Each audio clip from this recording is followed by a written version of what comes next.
El Ministerio de Salud advirtió que en los próximos meses se espera un escenario crítico por la pandemia de COVID-19. La situación para los migrantes se complica en el Ceibo Petén y podría empeorar ante recientes medidas en Estados Unidos. En marzo del próximo año iniciará el juicio contra 3 exfuncionarios por el caso Hogar Seguro Virgen de la Asunción. Veteranos del ejército entregarán en septiembre el listado de exsoldados que buscan su bono honorífico de 120,000 quetzales. Ministerio de Finanzas afina detalles para presentar el proyecto de presupuesto 2022. Organización Panamericana de la Salud trabaja en una plataforma para la transferencia de tecnología de las vacunas COVID-19.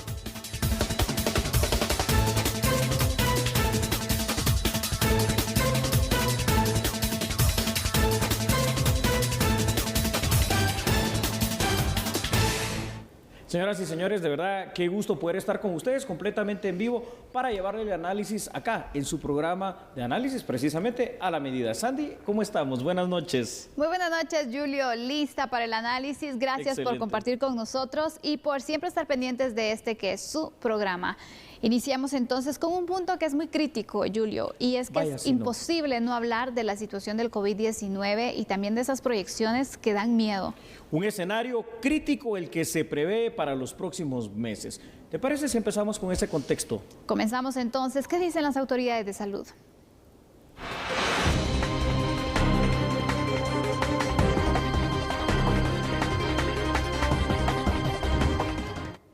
Y bueno, hablando acerca de la situación del COVID-19, el viceministro de Hospitales indica la preocupación que tienen en el estado de la red hospitalaria del país que atiende casos de COVID-19. Desgraciadamente, el impacto proyectado es que acompañado de del crecimiento en el número de pacientes que serían hospitalizados por mes, vendría acompañado también, tristemente, por el fallecimiento de más compatriotas, porque sabemos que esta enfermedad tiene una tasa de mortalidad que ya la vieron y una tasa de letalidad que está por arriba del 2.5%. Y esto quisiera yo transmitirle a la población, que tengamos en mente la importancia de cuidarnos, porque realmente es muy difícil en determinado momento alcanzar estos niveles o requerimientos para poder atender a tantos pacientes enfermos. Asimismo, las autoridades de salud indicaron que si la situación sigue como actualmente, en unos 47 días aproximadamente podríamos llegar a los 2 millones de casos positivos en el país. De aquí al 11 de octubre, de continuar este comportamiento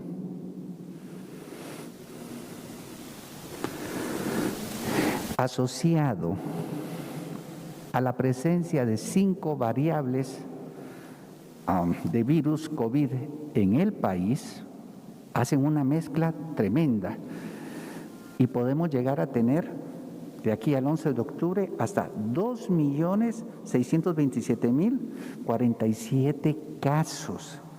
Esto es un incremento de 4 veces más respecto a la fecha del 23 de agosto.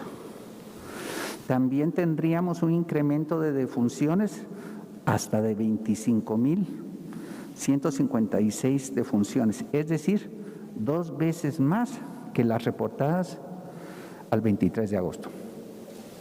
Todo porque tenemos hoy lo que dirían algunos, la tormenta perfecta. Todos los elementos presentes en el país para agudizar el impacto de la pandemia en Guatemala. Y es que el panorama no puede ser más desolador, Sandy, cuando vemos esas cifras, esos números y esas proyecciones que de verdad son alarmantes. Más de 2 millones de personas eventualmente infectadas, contagiadas por cualquiera de las variantes del COVID-19 y una media de aproximadamente hasta 25,000 personas fallecidas por esta enfermedad. Ahora, aquí la cuestión es la siguiente, es decir, ¿hay responsabilidad personal? Definitivamente que lo hay, pero también fuera de esta situación, cómo está el manejo de la pandemia en sí en Guatemala. Es que estas son las dos cosas que tenemos que ver para tratar de solucionar, uno en lo personal y otro en lo funcional y administrativo por parte de las autoridades de salud, la situación y encaminar a Guatemala hacia un panorama diferente al que nos están mostrando. Totalmente, Julio. Mira, aquí hay responsabilidad de autoridad y responsabilidad de ciudadanos. La responsabilidad es compartida, Así Julio. es. Y nosotros tenemos que hacer lo que dentro de nuestras posibilidades está, como el hecho de cuidarnos, como el hecho de evitar aglomeraciones, la situación de utilizar mascarilla correctamente, desinfección constante de las manos, de zonas también en las cuales se tiene ese contacto. Entonces, es importante poderla asumir. Y las autoridades también, el manejo que se dé entonces de la pandemia con el tema de la transparencia en los recursos, la adecuada pues atención que también se tenga. Pero mira, la verdad es de que sorprende e impacta que los representantes de los principales hospitales del país que están atendiendo la situación del COVID-19 pues estén preocupados. Eso de verdad alarma, Julio. Y es que, ¿cómo no estarlo, verdad, Sandy? Cuando vemos precisamente las distintas aristas de este problema social, ¿no? De esta situación que estamos analizando hoy como la pandemia en Guatemala. Número uno, el hecho de que ha venido a desnudar la debilidad de todo un sistema, otro más, ¿no? En este caso, el sistema de salud. Número dos, la reacción que haya podido tener este sistema rápida, pronta, ese plan de vacunación, ese plan de control, qué tanto se ha diseminado esta información que estamos hablando día con día, porque la podrán ver muchas personas acá en el área metropolitana, pero ¿y qué pasa en el interior de la República? Y número dos, y por el otro lado y en contraposición, ¿cuál ha sido esa disciplina o en todo caso indisciplina social que sumado a estos factores en cuanto a la debilidad para la atención de la pandemia, pues definitivamente nos tienen así? Esta proyección da miedo, lo decían ahí literalmente, terrible. Por supuesto que es terrible la situación, estamos hablando de muertes probables de guatemaltecos y no pocas. Y esto no sé si solo sea una media, si es una media esto puede inclusive subir, Sandy. Exactamente, podría ser más complicada la situación. Si seguimos así, no nos cuidamos, no tenemos entonces tomamos en cuenta las medidas básicas también para evitar los contagios y de esta forma se podría complicar aún más. Imagínate, los 2 millones de contagios de COVID-19. ¿Esto qué representa entonces para la economía tanto del país como también para la economía familiar? Es que contagiarse COVID-19 también tiene sus repercusiones, no solo en la salud, sino en lo económico. Claro, en lo económico resulta ser al final una pequeña tragedia que se vuelve grande para esos núcleos familiares que ven definitivamente cómo, bueno, sus pocos recursos se tienen que gastar en esta situación. Más si no hay hospitales públicos que puedan tener el espacio para atenderlos. Ahí va la otra situación y por eso decíamos que la responsabilidad, en la palabra que me gusta utilizar, es dicotómica. Por un lado, las autoridades de salud, por otro lado, la población. Si no están los espacios en los hospitales, si no estamos entregando esos kits de prevención en cuanto al tratamiento ambulatorio del COVID-19 en cantidad para que lo tengan todos los guatemaltecos, estén o no estén enfermos, aparte del tema de la vacunación, que también es otra cosa importante, si no se está informando de esta situación, de cómo prevenir además, o entregando y hasta regalando, ya llegó el momento de hacerlo, mascarillas para ver si a la fuerza los guatemaltecos también la utilizan, quienes no lo están haciendo, y por otro lado los guatemaltecos, algunos no toman sus medidas de prevención en la bioseguridad. Tenemos un caldo de cultivo perfecto, pero para un desastre realmente. Vamos con unos datos, Julio, ¿te parece? Me parece muy bien. Vamos a ver este tema de las proyecciones en datos, en números, ¿le parece? Bueno, ahí los va a tener usted en pantalla. Y es que pasa lo siguiente, la semana pasada, fíjese que acá en Guatemala por primera vez se superó la barrera de los 5,000 casos diarios. Estamos hablando, Sandy, un día que casi llegábamos a los 6,000 casos, el 18 y el 19 de agosto. Hoy, según la última actualización, nuevamente se rompe esta barrera, registrándose 5,226 casos registrados durante las últimas 24 horas. Nuevamente con una alta cifra de fallecidos, 63 fallecidos contabilizados en esta última actualización. Los datos siguen mostrando una grave alza de contagios que se han extendido durante las últimas semanas. Si a esto le sumamos el tema de 5 variantes, el tema de atravesar una pandemia, el tema de no contar pues con ese plan, con esos insumos, con esos hospitales, con ese personal, con todo lo que necesitamos en el sistema de salud y de no contar también con la responsabilidad de grupos grandes de personas en todos lados que se reúnen, que hacen fiestas, que están aquí, que están allá y que no hay un cuidado en lo particular, estamos encaminados a una situación que ojalá esto no llegue a pasar, pero yo me recuerdo, por ejemplo, de lo que sucedió en Ecuador, lo que sucedió en Brasil, lo que sucedía en India también con la variante Delta, que veíamos esa cantidad de muertes terribles. Mirábamos y nos sorprendíamos y ahora pues ya tenemos casos, ¿no? Donde sí, hemos tenido personas que han fallecido en la vía pública por COVID-19 también. Ojo que no había pasado. Exacto, entonces esto nos da a conocer el panorama que se encuentra actualmente, que tenemos en el país. Y lo complicado entonces, imagínate, sí, 2 millones de casos positivos no, son hombre, los que se podrían es 4 veces más en 3, 4 meses, Sandy. Totalmente. Desde que se dio la pandemia sí, hay un número de contagios que yo quisiera que pues tú nos pudieras dar sí, esos datos, ¿te parece? Para que veamos entonces la magnitud de la situación que se está proyectando para 47 días. Claro que sí, Sandy, con mucho gusto. Esto es lo que llamó la atención. Para 47 días. Ojo que entonces aquí, esto es un desastre, ¿no? En total se han registrado 450,000 al día de hoy, 150 casos por lo menos registrados, ¿no? Oficialmente de COVID-19 desde el inicio de la pandemia. Ahora, de ellos, el Ministerio de Salud estima, y esto ya empieza a preocupar cuando te dicen estima, o sea, que tener certeza total, ¿no? 51,000 casos se encuentran activos. Nunca antes habían tenido más de 50,000 casos activos estimados. Lastimosamente, esto representa una situación que en números dice que hay 11,615 personas al día de hoy que han fallecido por COVID-19. La tasa de mortalidad muy alta, demasiado, 65.7% fallecidos por cada 100,000 habitantes y una letalidad también alta, altísima, 2.5%. Sandy, aquí la situación es, yo creo que un llamado de atención a las dos partes involucradas. Un llamado de atención, en primer lugar, a la ciudadanía. Y eso lo hacemos día con día, bueno, noche con noche aquí en A la Medida y a través de todo lo que pasa en TN23, siempre recordando las medidas de bioseguridad. Pero también el otro llamado de atención es a que las mismas autoridades de salud pongan un poquito más de empeño también para poder llegar a todo el país, para poder llegar a todos los guatemaltecos. Porque, ojo, los enfermos no están solo en el área metropolitana ni en los lugares donde están esos pocos hospitales COVID. Aquí hay que empezar a ampliar esta cobertura de manera rápida e inmediata.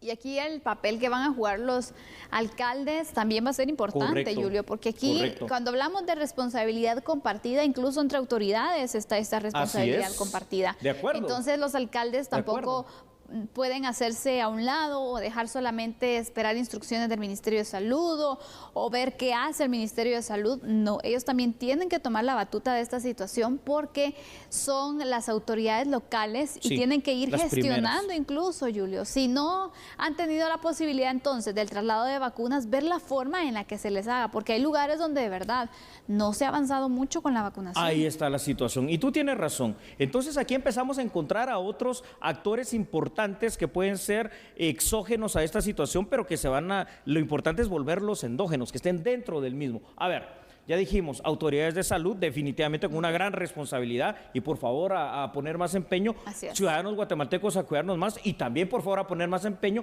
pero los 340 alcaldes del país tienen también esa responsabilidad. Yo te diría que también los gobernadores, yo te diría que también las mismas iglesias, hay muchos actores de la sociedad civil organizada que pueden representar precisamente ese eje de cambio en cuanto a lo que tenemos que hacer para que nos empecemos a cuidar. Muy importante entonces que se puedan ampliar pues las medidas, que se puedan ampliar las acciones y que de verdad exista más fibra, más viveza por parte de autoridades locales para que también se pueda ir apoyando a las autoridades de salud. Tomen medidas. Totalmente. Tomen medidas. Y por supuesto que la población sea consciente, Ahí Julio, está, sea ahí responsable y asuma su rol dentro de esta pandemia. Me parece bien. Concluimos con eso, si a ustedes les parecen, fuera de esperar lo otro que también hay que hacerlo, esperemos que nosotros en lo individual, a partir de este momento y en este caso el día de mañana, pues cuando usted salga de su casa, tome las medidas correspondientes para cuidarse usted, cuidar a su núcleo familiar y de esa manera que todos nos cuidemos, hasta sin quererlo, pues cuidándonos simple y sencillamente a nosotros. Así es, concluimos entonces este tema. Hay que crear conciencia sobre la importancia que es tomar las cosas en serio y no pensar que la pandemia es un chiste, que la pandemia no existe, porque aquí vemos entonces las complicaciones que se están dando. Vamos a regresar hablando acerca de otra situación que también preocupa y es lo que ocurre en la frontera de El Ceibo. La situación migratoria también está complicada, Julio. Vaya si no. Urgen medidas. Urgen medidas porque no solo nos puede llover sobre mojado con situaciones como estas. ¿Cuáles? Ahorita se las decimos. Solo permítanos regresar en un instante porque somos a la medida.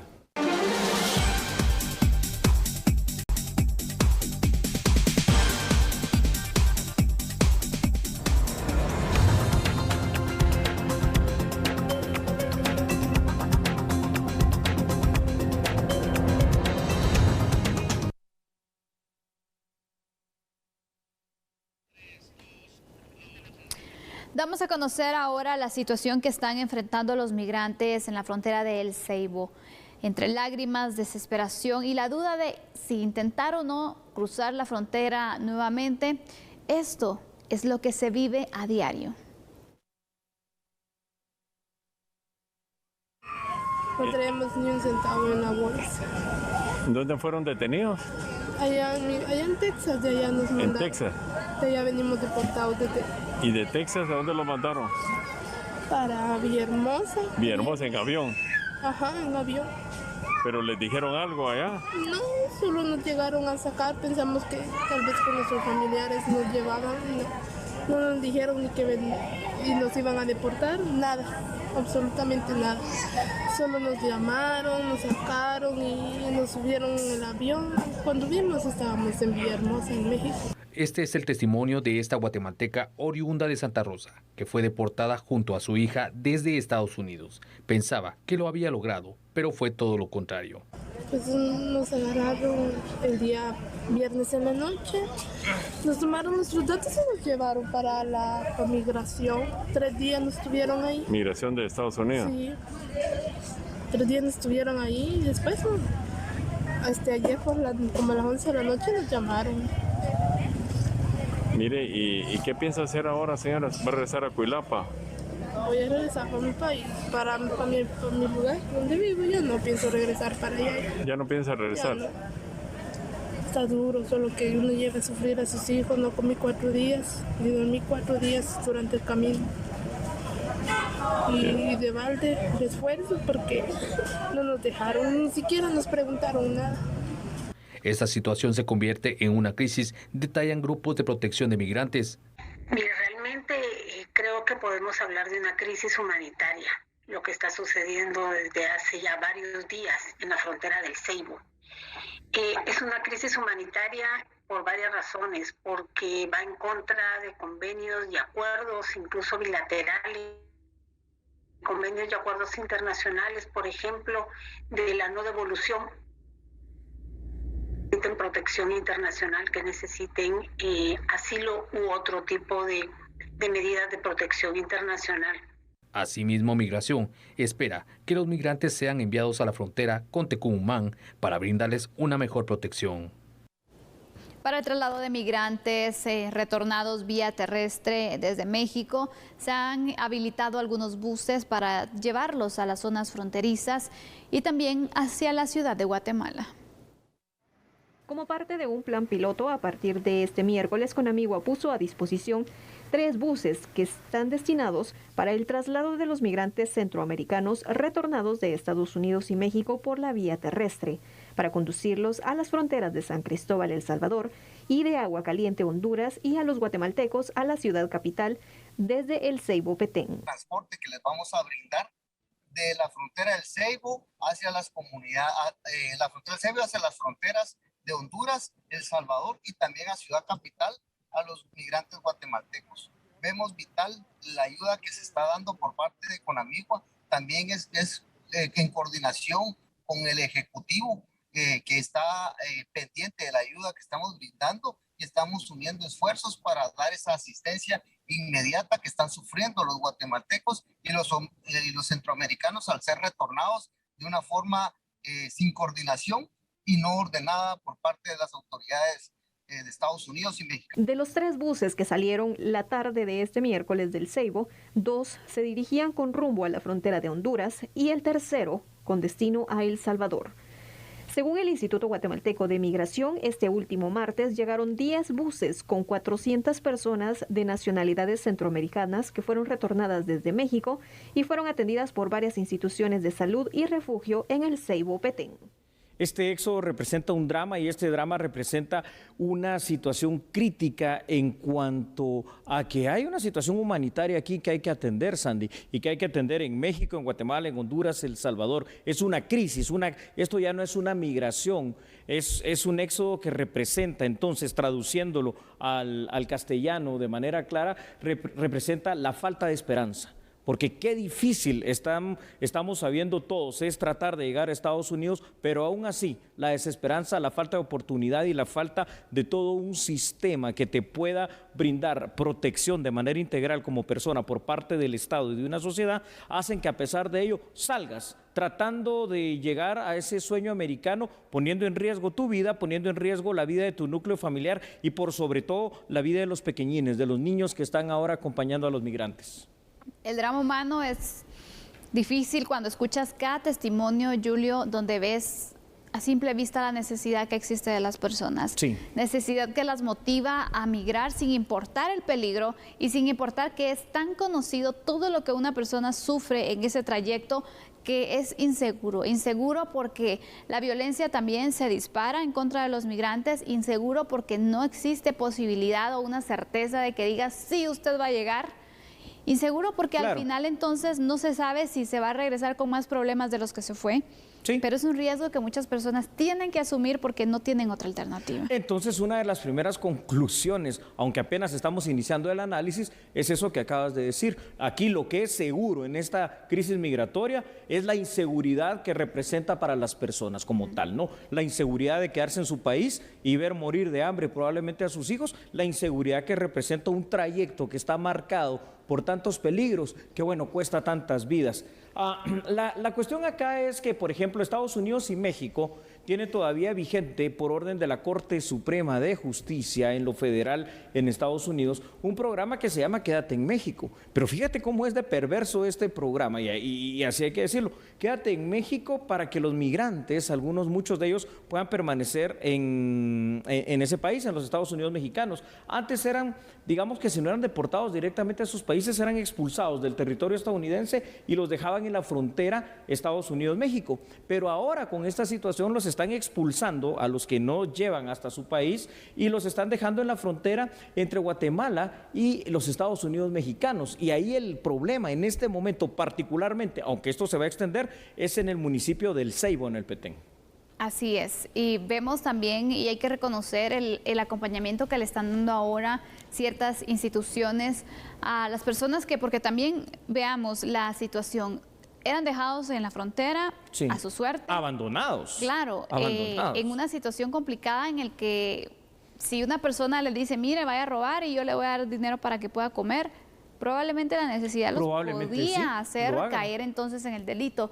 Y mirábamos y hemos analizado también esa vulnerabilidad que queda, Julio, en los migrantes que son dejados ahí y no tienen ni cómo regresar a su casa, no tienen cómo intentarlo. No tienen cómo hacer nada. No hay nada. Y ahora el hecho de que los estén apoyando, por lo menos en traslados, de verdad, es algo humano, es algo necesario que para algunos puede parecer tal vez algo muy mínimo, pero es algo que se está haciendo. Son acciones y un apoyo que no se estaba brindando y que estas personas entonces están recibiendo, por lo menos para tratar de llegar a sus hogares, ¿no? Hay que regresarlos nuevamente a su país. Tal vez una sugerencia aquí que estoy viendo y esto para Conamigua, antes de ir con los primeros datos, vienen de México en buses Pullman muy bonitos, pero igual en esa situación de expulsados de ese país, y acá los estamos trasladando en esos esos buses parrilleros. Si podemos mejorar un poquito eso para dignificar esa situación tan terrible que están viviendo, sería una cuestión de 100 puntos. Vamos con datos. Adelante. Así es, y ahí los tiene usted en pantalla. El Ceibo en el Petén es uno de los puntos fronterizos con México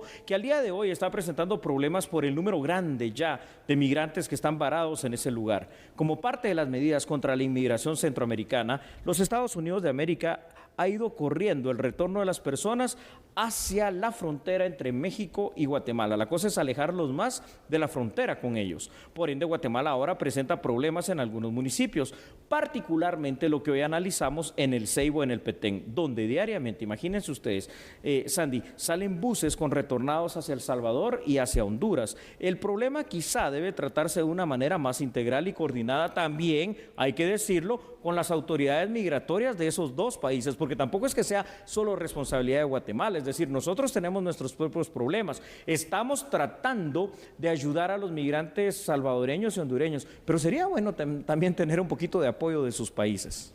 Totalmente, Julio, es importante entonces que se pueda dar esa relación bilateral, que se pueda dar ese acompañamiento, porque aquí no es una situación o un problema de Guatemala, es un apoyo que Guatemala está brindando, pero que también hay connacionales que se encuentran ahí varados, que están enfrentando esta situación complicada migratoria, pero hay de otras nacionalidades que también han quedado entonces abandonados incluso por sus autoridades. Es correcto, y como bien lo decimos, no es un problema exclusivamente de ciudadanos guatemaltecos, pero sí se está manifestando en una solución que estamos tratando de dar, en una respuesta con todas nuestras carencias y deficiencias, nosotros los guatemaltecos. Creo que hay que coordinar de mejor manera con autoridades de todo tipo, no solo migratorias, de México, Guatemala, Honduras y El Salvador, para poder hacer un puente humano, no sé cómo llamarle esto, y ayudar para que puedan retornar primero a su país, retornar a sus hogares, como tú decías, y hacerlo de una manera digna. Y ojalá puedan implementarse algún tipo de programas de ayuda social también para estas personas. Vamos con otros datos, Julio. Con mucho gusto, Sandy. Vamos a verlos entonces ahí en pantalla. Los problemas que esta situación presenta, Sandy, pasan desde el peligro de contagio por el tema de pandemia hasta los peligros que tú mencionabas en materia de seguridad. Asimismo, las personas expulsadas de Estados Unidos quedan varadas en lugares como el Ceibo, donde seguramente viven una situación de desesperación, un lugar, una gente, un sitio que no conocen. Parte de las situaciones más lamentables es que en la realidad es poco lo que el gobierno guatemalteco va a poder hacer ante el gobierno estadounidense para poder evitar esto. También ahí hay una cuestión un poco perversa en cuanto a cómo tratan los estadounidenses a nuestros migrantes. Y además que todos ciudadanos guatemaltecos que es expulsados de Estados Unidos y deportados, por ley debe ser recibido en nuestro país. Y ahora, pues no por ley, pero sí por necesidad, también ciudadanos salvadoreños, hondureños y estoy seguro que hasta de otras nacionalidades. ¿Qué solución podemos buscar también para darle un mayor acompañamiento a estas personas, Julio, a manera de conclusión? Bueno, yo creo que de verdad tenemos que trabajar fuertemente. Estados Unidos, México, Guatemala, El Salvador y Honduras, pues ya sabemos que no quieren la migración de allá. Entonces lo que necesitamos es la solución en nuestros países. Primero, problema de nuestros gobiernos. Segundo, problema de nuestras sociedades. Y tercero, entonces, si nos quieren ayudar y de verdad no quieren que mandemos migrantes hacia Estados Unidos, que venga el desarrollo, que venga la seguridad, que venga la inversión, que venga el trabajo, que venga el turismo. Eso es lo que necesitamos, porque de lo contrario, si no hay manera de que pueda trabajar y vivir dignamente la gente va a tratar de seguirse yendo a la pesadilla norteamericana. Así es, un panorama complicado, triste, la verdad, lo que se está viviendo en la frontera, en el Ceibo. Pero hay que destacar entonces cómo pues ya hay ciertas acciones que se están implementando, como por ejemplo el traslado hacia las fronteras, hacia ciertos puntos, una ayuda que pues estaba solicitando y que sabemos la situación complicada que estas personas retornadas están viviendo. Vamos finalizando con nuestro segundo análisis, Julio, pero al regresar hablaremos acerca de un caso que lleva años y todavía no se logra una sentencia, no se logra avance y por cierto, la audiencia está programada para marzo próximo. Hogar Seguro, Virgen de la Asunción. Vaya, qué situación. Entonces, por favor, en unos instantes volvemos. Nosotros somos A la Medida.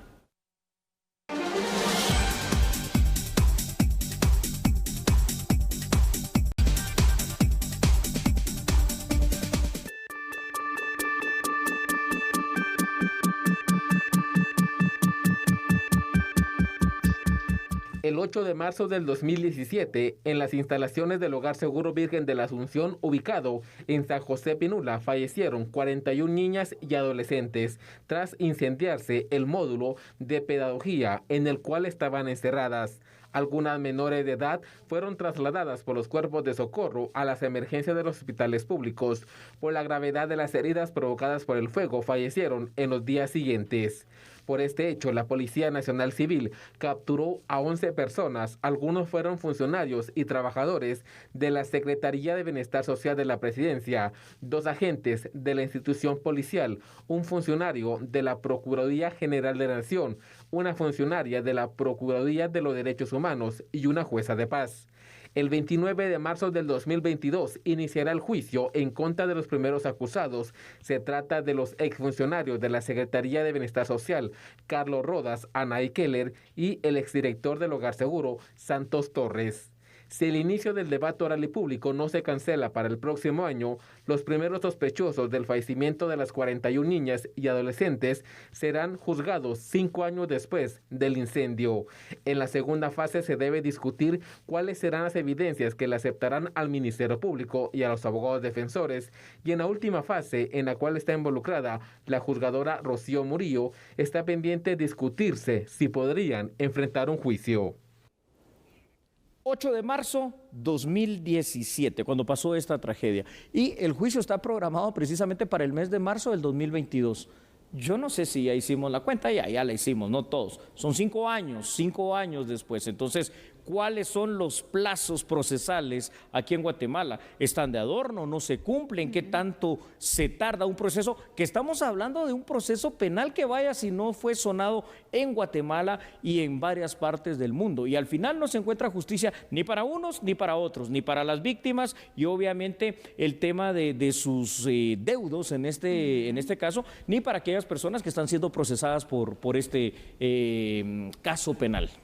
Tanta tardanza que existen en los casos, Julio, y recalcando lo que tú dices, casos que son emblemáticos, que han tenido un impacto también. Imagínate los que no. Imagínate, o sea, primero terminan de cumplir la condena y después resulta que, ¿sabe qué? La resolución es que usted está absuelto. No, es que es una pena lo que pasa acá en el sistema de justicia guatemalteco y en el sistema también que tiene que ver y que está de la mano con él, que es el sistema penitenciario, donde muchas veces las penas se pagan de manera anticipada. Pero fíjate cómo es eso, es decir, este caso tan emblemático, tan sonado, yo creo que requería el hecho de tener una justicia más pronta, más cumplida, una justicia más rápida, pero no. Ahora, ¿qué pasa? Si se interpone alguna situación, la pandemia todavía no sé qué puede hacer, el hecho de algún recurso o algo que pase, y este caso se va a seguir extendiendo. No necesariamente va a ser que en marzo sí se pueda cumplir lo del juicio oral y público. ¿Qué nos los asegura? Nada. Mira, Julio, la verdad es de que la situación de pandemia también ha venido a afectar la mora judicial. Una mora judicial que por sí ya estaba bastante alta y que ahora entonces se complica también porque sabemos que toda entidad tuvo que tomar ciertas medidas también para el resguardo de su personal y en este caso los juzgados de todos los sujetos procesales, ¿no? Sí. Ojalá que la situación con la pandemia se logre controlar porque con panoramas como... Después probablemente en familia, en otras situaciones, para ir descargando eso y que empiecen de cero los juzgados. Pero esto requiere inversión, requiere esfuerzo, requiere tiempo, requiere coordinación. Porque aquí no solo es el organismo judicial, el Ministerio Público, también la defensa pública penal y el sistema de justicia en completo, en su conjunto. Pero esto no se hace, no hay juzgados liquidadores, porque puede ser que muchos de esos casos digan, mire, ¿sabe qué? Aquí esta persona... la pena máxima que se le hubiese impuesto era de 2 años y ya lleva 3 años privados de libertad. Entonces, evacuemos esta situación. Esto no pasa. Y si no pasa, y si no tenemos más juzgados, no creamos más también, preparamos a más jueces y más operadores de justicia, la cosa no cambia. Vamos a ir en este caso con unos datos, Julio, porque hablamos entonces sobre ciertos detalles de este caso, sobre cuánto tiempo llevan también las personas procesadas, cuál ha sido su situación. Yo quisiera que nos ampliaras este detalle. Con mucho gusto. Vamos a ver estos primeros datos y es lo siguiente. En el caso del Hogar Seguro Virgen de la Asunción, ocurrido en marzo de 2017, las personas ligadas a proceso llevan ya bajo prisión preventiva mucho tiempo. Y esto nos lleva a reflexionar cómo en muchos casos este tipo de situaciones se convierte en el pago de una pena anticipada y la aplicación por parte dote el Estado de una presunción de culpabilidad contrario a lo que dice la ley. Para prevenir posibles vejámenes, torturas, tratos crueles, inhumanos o degradantes de los privados de libertad a quienes se les impone esta prisión preventiva, debe respetarse que la misma sea la excepción y, por supuesto, en contraposición, ¿dónde está el derecho de justicia que tienen los familiares de las víctimas? Vamos con otros datos, Sandy, por favor, también de una vez, y es que el Fondo de las Naciones Unidas para la Infancia, UNICEF, ha hecho en repetidas ocasiones un llamado a nuestro país para continuar mejorando el sistema de protección a niñez y adolescencia. En un comunicado afirmaron meses atrás textualmente que se requiere esencialmente una reforma institucional más amplia para lograr que los programas estén más cerca de las comunidades. UNICEF resalta que el Estado de Guatemala no cuenta con un sistema de protección a la infancia que sea suficientemente efectivo. Vaya si no es dramático escuchar esto también. Imagínate, un sistema de protección a la infancia no efectivo, un sistema de justicia que no es inmediato, que no es pronta, esa justicia que se espera por parte de las personas pues afectadas, los familiares de los afectados. Qué complicado, la verdad, el panorama que vemos entonces en distintos puntos. Julio, este tema de la mora judicial, la forma de ir dándole celeridad también a los casos, de ir entonces ya cerrando, declarando entonces si es culpable o es inocente la persona, porque aquí todos sufren, todos están entonces con esa situación del tiempo que pasa y no se logra ver al final pues una claridad en los casos, ¿no? Pero son pocas las acciones que se hacen también, entonces así pues vamos a seguir, ¿no? Aquí teóricamente podemos resolver esto, pero la cosa es que no se pasa a la acción. ¿Por qué? Porque fuera de lo que ya dijimos de los juzgados liquidadores especiales, fiscales especiales también para el asunto de liquidación y defensores públicos penales para ese tema, se necesita y se requiere también otro tipo de inversión y otro tipo de acciones. El cambio constitucional de un sistema de justicia que es ineficiente, ineficaz, inefectivo y que es injusto. Y por supuesto la promulgación de un nuevo Código Penal y un nuevo Código Procesal Penal. Capacitación intensa, continua, permanente, para que nuestros jueces, fiscales, defensores, todo el sistema de justicia entienda que los plazos procesales deben de cumplirse y cambiar algunas cosas, porque a veces es que uno no se pregunta si eso de que en 24 horas se resuelva la situación jurídica del imputado termina siendo mejor o peor. Bueno, cerramos entonces la parte de análisis, lo invitamos a seguir con nosotros porque traemos noticias de carácter nacional que tiene que conocer. Excelente, entonces por favor, no se mueva de ahí. Recuerde, en momentos regresamos ya que somos a la medida.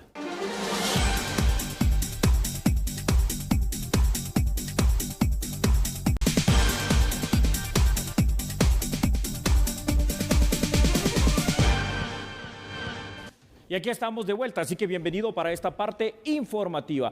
Autoridades de la Municipalidad de Villanueva inauguraron sí, usted escuchó bien, 2 oficinas de prevención y de atención de víctimas de casos de violencia sexual. Por favor, vea la información aquí en A la Medida.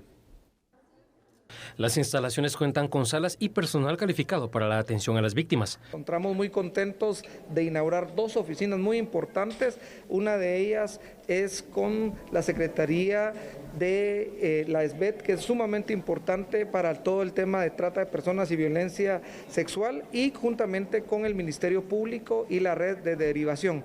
Estas 2 oficinas se están inaugurando en el edificio de Metrópoli Mujer, donde vamos a trabajar todo lo que tiene que ver con el trabajo en conjunto que estamos haciendo, especialmente en apoyo legal, en apoyo psicológico, en apoyo de salud, para poder prevenir la violencia, pero por supuesto todas esas personas que han estado siendo parte de un delito de violencia intrafamiliar, de violencia contra la mujer, estamos previniéndolo. La principal intención es el fomento de la prevención y de la denuncia, aseguraron las autoridades de la SBET y del Ministerio Público. Idea también de poder tener habilitada una oficina de SBET en este municipio es para concientizar también la necesidad que hay de que los delitos como la violencia sexual, la explotación y la trata de personas en niños, niñas y adolescentes sea denunciada.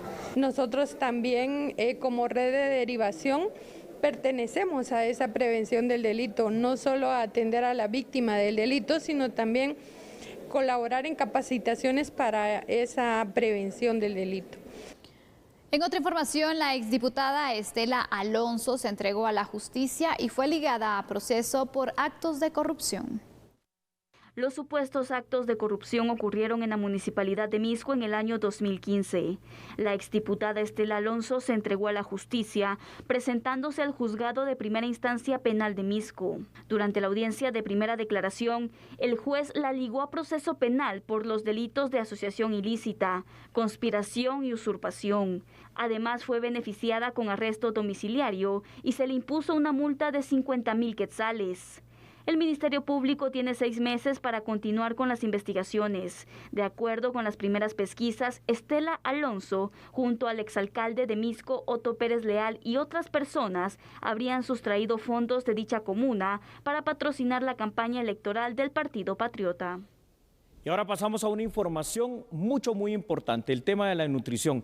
Ahí sí es lo siguiente que ha sucedido. Como una respuesta inmediata a la gran cruzada nacional para la nutrición y enfrentar el periodo de hambre estacional 2021 en el país, fue catalogada la entrega de la primera parte de una donación de 2,000 toneladas de arroz blanco por parte del gobierno de China-Taiwán a Guatemala. Durante la ceremonia de entrega participaron el embajador de China-Taiwán, Li Cheng-cheng, el presidente Alejandro Yamatei y el ministro de Desarrollo Social, Raúl Romero, quien fue signatario de la Carta de Cooperación entre ambas naciones, entre otros funcionarios. El presidente Yamatei agradeció la donación al embajador de China y destacó el apoyo que ha recibido en los 18 meses que lleva al frente del país. Además, destacó la repartición de alimentos a 375,000 niños a través de acciones con la Secretaría de Seguridad Alimentaria y Nutricional y la distribución a 2.6 millones de niños de las escuelas públicas del país. Muchas gracias por acompañarnos. Concluimos la emisión. Que descanse. Chao.